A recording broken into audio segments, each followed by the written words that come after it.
மருத்துவர்கள் இன்றி செவிலியர் பிரசவம் பார்த்ததால் குழந்தை உயிரிழந்ததாக கூறி திருச்செந்தூர் அரசு மருத்துவமனை முன் உறவினர்கள் போராட்டத்தில் ஈடுபட்டனர். தூத்துக்குடி மாவட்டம் ஆலமரத்து விளையைச் சேர்ந்தவர் வினோத். இவரது மனைவி சசிகலா இரண்டாவது பிரசவத்திற்காக திருச்செந்தூர் அரசு மருத்துவமனையில் அனுமதிக்கப்பட்டுள்ளார். அங்கு பிறந்த குழந்தைக்கு குழந்தை பிறந்த மறுநாள் மூச்சுத் திணறல் ஏற்பட்டுள்ளது. இதனையடுத்து தாயும் சேயும் தூத்துக்குடி அரசு மருத்துவமனைக்கு மேல் சிகிச்சைக்காக அனுப்பி வைக்கப்பட்டுள்ளனர்.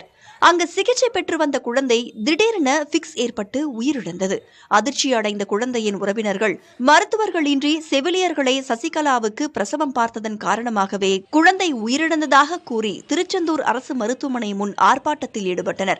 தகவல் அறிந்த காவல்துறையினர் போராட்டக்காரர்களிடம் பேச்சுவார்த்தையில் ஈடுபட்டு இந்த விவகாரத்தில் உரிய நடவடிக்கை எடுக்கப்படும் என உறுதியளித்ததால் போராட்டம் முடிவுக்கு வந்தது. இதுகுறித்து மருத்துவமனையின் மருத்துவ அலுவலர் பாபநாசகுமாரிடம் கேட்டபோது இதுகுறித்து மாவட்ட மருத்துவ பணிகள் இணை இயக்குநருக்கு தகவல் தெரிவிக்கப்படும் எனவும் துறை ரீதியாக விசாரணை நடத்தி நடவடிக்கை எடுக்கப்படும் எனவும் கூறினார்.